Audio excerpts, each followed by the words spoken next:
In this week's video, we'll consider the probabilities of a V-bottom, bear market, or correction, and also address the question, how far could stocks fall?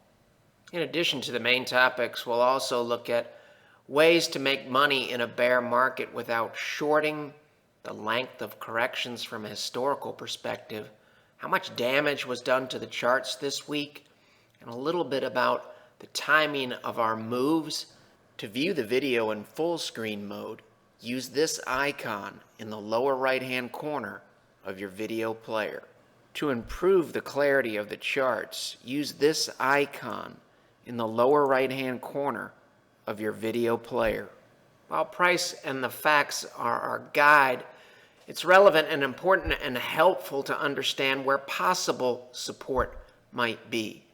One way to determine how far stocks might, and I emphasize the term might, fall, is to use a topping pattern. We can say left shoulder, head, right shoulder. The way you project it is you take the top, roughly 2035, and subtract the neckline, 2039, and then you subtract this level from this, and it would say if this really is a left shoulder, a head, and a right shoulder, a target, a probabilistic target, would be 1943 on the S&P 500. We closed at 1970 on Friday, August 21st.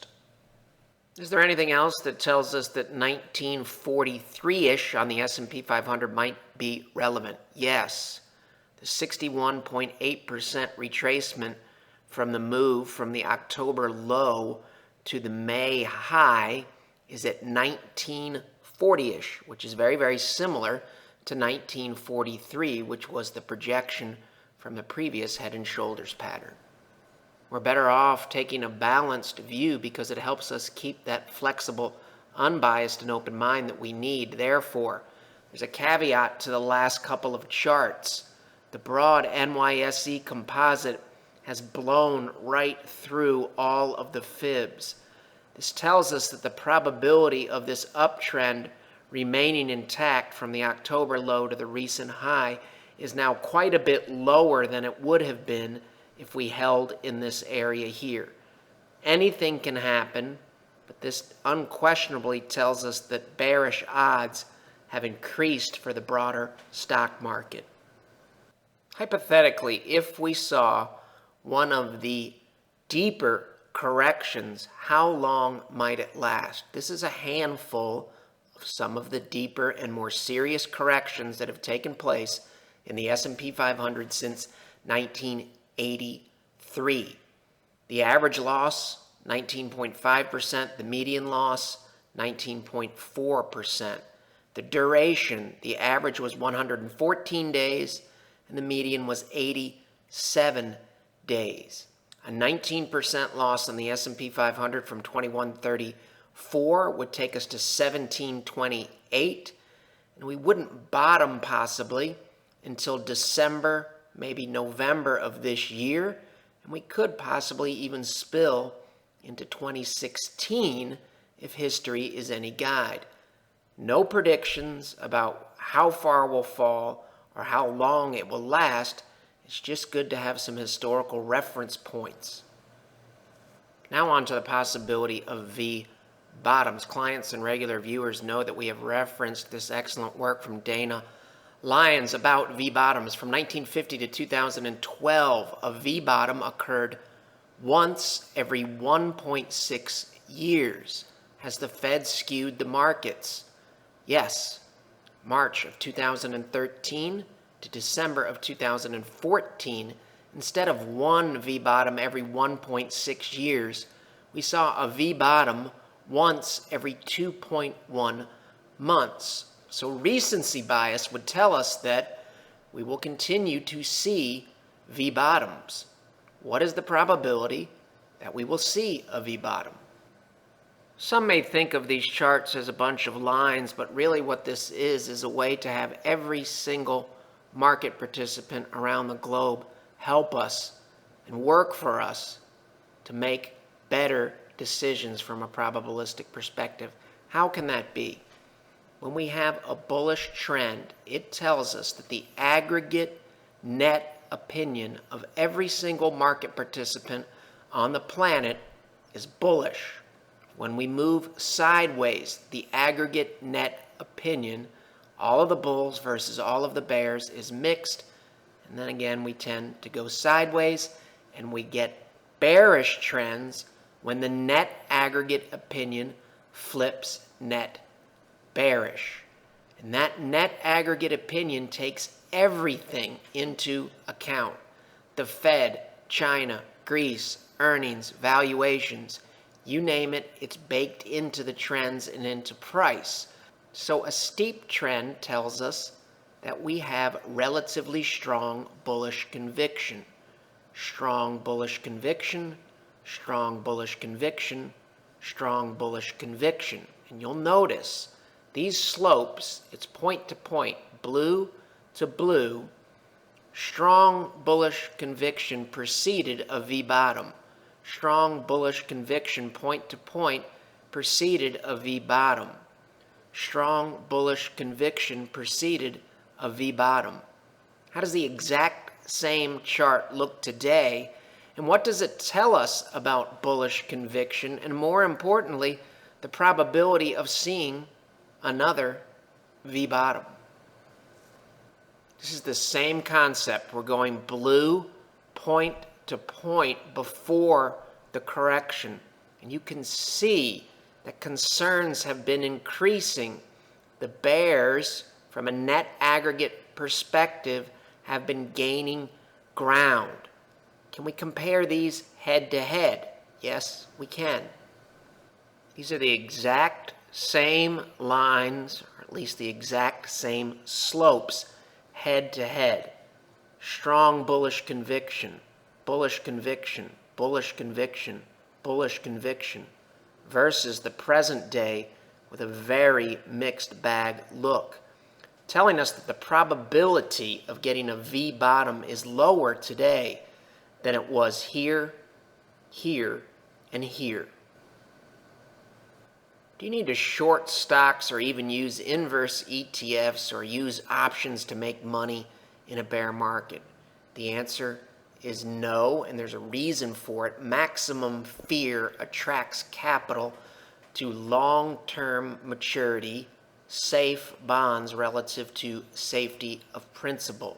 Doesn't necessarily need to be TLT, but it will be some form of a fixed income instrument. Bear markets are deflationary and fear-based events. This is the dot-com bust. This line here is the S&P 500 plummeting from early 2000 until October of 2002. Over the exact same period, this mutual fund, which is a good proxy for TLT, TLT wasn't around. This is TLT versus the mutual fund on the same graph. You can see their correlation is extremely high, and they zig and zag together.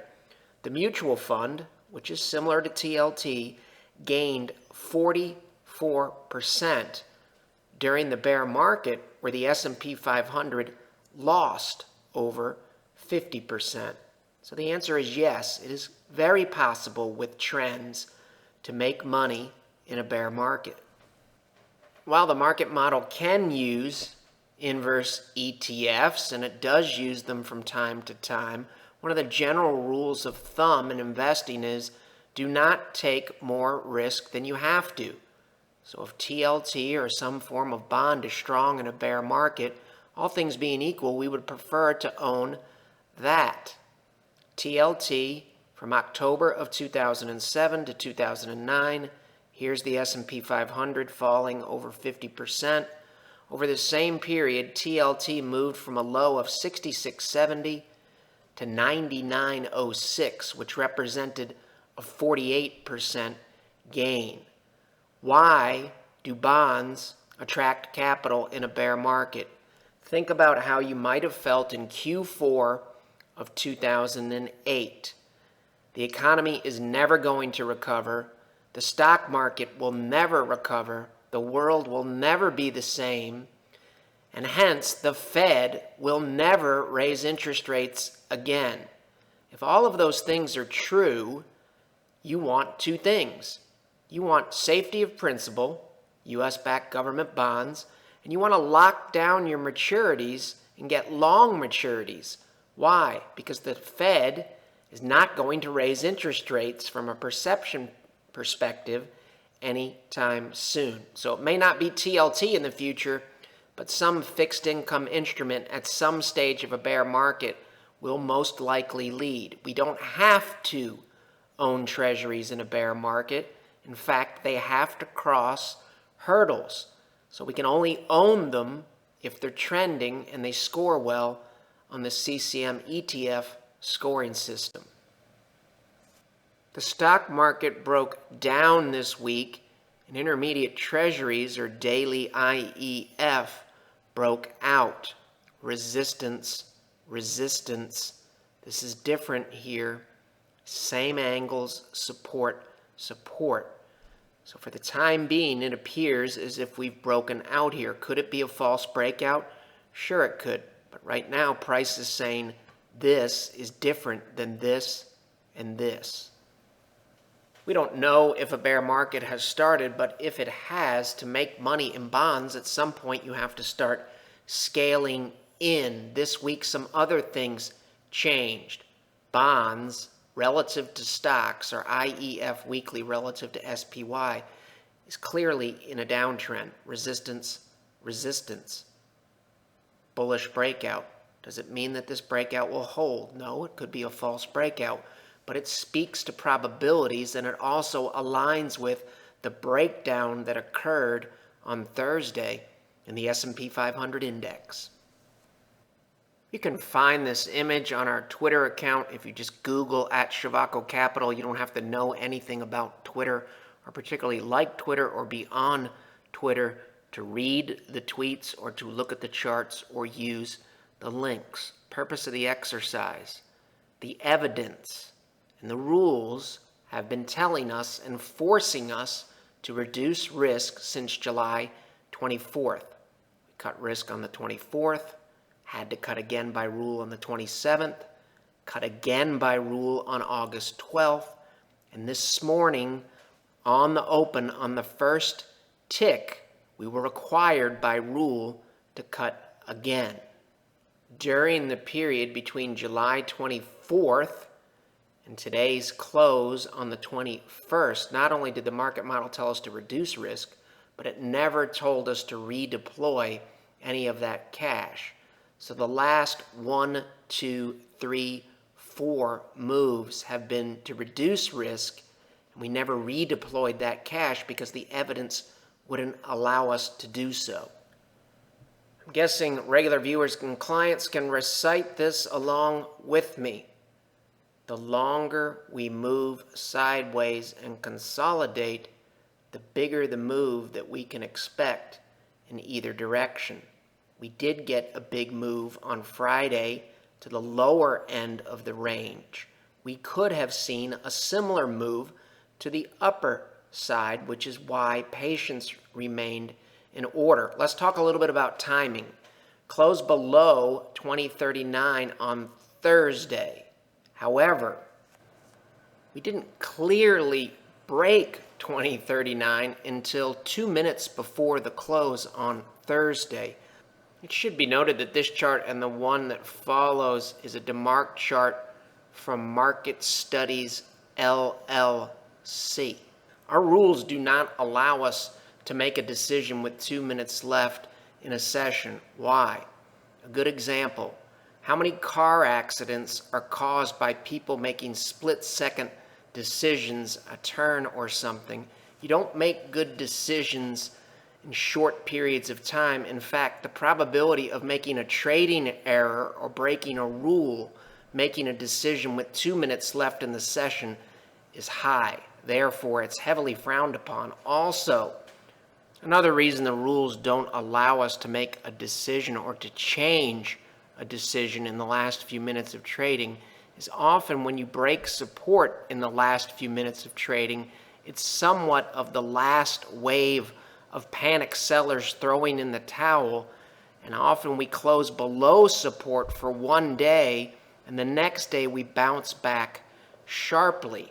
So we also wanted to see what the open looked like on Friday.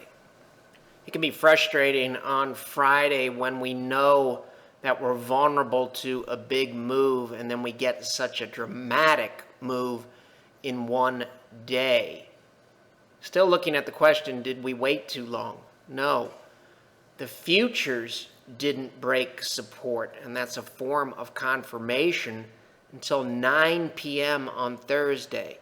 So remember, the stock market broke support with about 2 minutes left in the session, and then the futures broke support in the evening.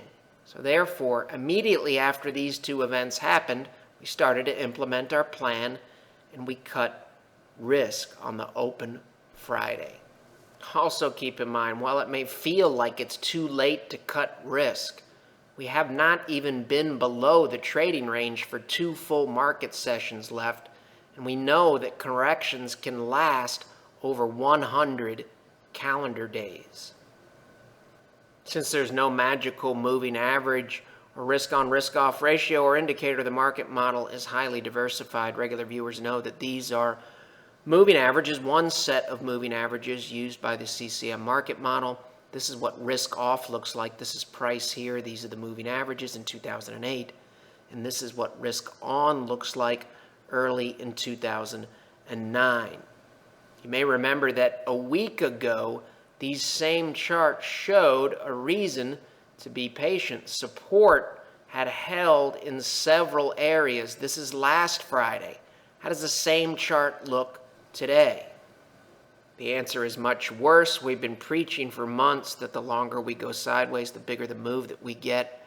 We broke support. Reason to be patient, no longer in place. This is a full-bore bearish look. This is just one example of the deterioration in the observable evidence that forced us by rule to cut risk on the open, and also forced us by rule to begin cutting risk on July 24th, and it did not allow us to buy back on these moves here. Same concepts with longer duration moving averages. Risk off, blue on the bottom, slopes are all down, price below. Risk on, fastest, blue is on the top, the slopes are all up and price is above. If I recall last week, and this is what the moving averages looked like a week ago, last Friday, if I recall, the fact that the slopes were up and everything looked good, I think we said that doesn't really mean a whole lot because we have these tight moving averages and we could move either way. However, we still had a pretty decent look. The slopes were up, price was above all of them, and blue was on top, and if not on top, very close to being on top. Over the past few months or weeks, I was probably starting to sound like the little boy who cried wolf, talking about what can happen when you get these tight moving averages, that you can get a big move. Tighter moving averages, you get a big move. Tighter moving averages, finally, we got a big move. This chart here looks a lot worse than it did just 5 trading sessions ago. This is observable. We can see it. Now we need to see observable evidence in the other direction. For months, we've shown this chart and talked about it with a bullish bias. Why? Because price had a bullish bias. We also said at one point that we could learn something from this chart either way. We said if we broke into this area here, our concerns would increase. This is the breakout here on the broad NYSE weekly composite. Here's the breakout. Here's the resistance level from 2007. That's 10,301. Today, on Friday, August 21st, we closed well below that at 10,195. We can see here, intra-week, a couple of times we've done something similar. The difference in these cases, though, was we rallied back above the trend line in both cases. That didn't happen this week, but you can visualize I can put a trend line here. So there is some reason for hope in the short term, but unquestionably this chart is much, much worse from a probability perspective than it was a week ago when this line here was still holding. The monthly chart can also help us with flexibility. This chart is not in the record books yet because it only prints one candle at the end of the month. Right now, it's doing something that it hasn't done recently and is also raising yellow to red flags. We'll see what it does in the next 9 or 10 days and see how it closes out. But right now, this is also telling us that risks are increasing. As always, if we pay attention to price, the hard data, the charts, the market model, and the rules, eventually the trends, when they form again, and we have not had trends for some time, will get us in the right place. The key to success is consistent implementation over a long period of time. Eventually, markets trend. And this is also a trend. And we can profit from this trend in the bond market or using inverse ETFs. We'll close with a nice table from Chad Gassaway. Basically, what he's showing here is the VIX moved in such a way it's only occurred 6 times in the last 25 years. So when you see something like that, this is almost a repricing, a dramatic repricing of risk by the market. It's logical to ask, how did the stock market do after these dates here? The answer is the bias was to the downside. So this date here and here is the date in Chad's table. For the most part, stocks lost money for either a short period of time after or a longer period of time. There are a few exceptions. 2007, after we had strong trends, the market was weak for a little while longer, but then rallied strongly to new highs. This chart here will help us keep an open mind about all outcomes, both bearish and bullish. The concept of maximum flexibility in following price and the observable evidence speaks to the fact that we really don't need to know if we're going to see a correction, a V-bottom, or a multiple-year bear market. Why? Price will not miss any of them, and the facts will not miss any of them. In fact, we're probably better off not having a strong opinion, and thus it allows us to maintain that needed maximum flexibility. How do we track all of this and convert it into a usable and actionable format in a reasonable amount of time? The submodels, we answer binary questions, some of them manually done, some of them programmed in Excel, and we also enter in unbiased and hard data. The submodels allow us to get a handle on the market's current profile, and the master CCM market model then looks at the current profile, compares it to past profiles, and recommends a prudent allocation between risk assets such as stocks and conservative assets such as bonds. Conservative assets can consist of cash, bonds, currencies, or any number of investment options. If you'd like to learn more about the market model or our money management services, you can visit our website, follow along on Twitter, Facebook, read our blog short takes, or watch past videos on the Shivako Capital channel on YouTube. The material in this video has no regard to the specific investment objectives, financial situation, or particular needs of any viewer. This video is presented solely for informational purposes and is not to be construed as a solicitation or offer to buy or sell any security or any related financial instruments, nor should any of the content be taken as investment advice. Any opinions expressed in this video are subject to change without notice, and Shivako Capital Management, LLC, or CCM, is not under any obligation to update or keep current the information contained herein. CCM and its respective officers and associates or clients may have an interest in the securities or derivatives of any entities referred to in this material. CCM accepts no liability whatsoever for any loss or damage of any kind arising out of the use of all or any part of this material. We recommend that you consult with a licensed and qualified professional before making any investment decision.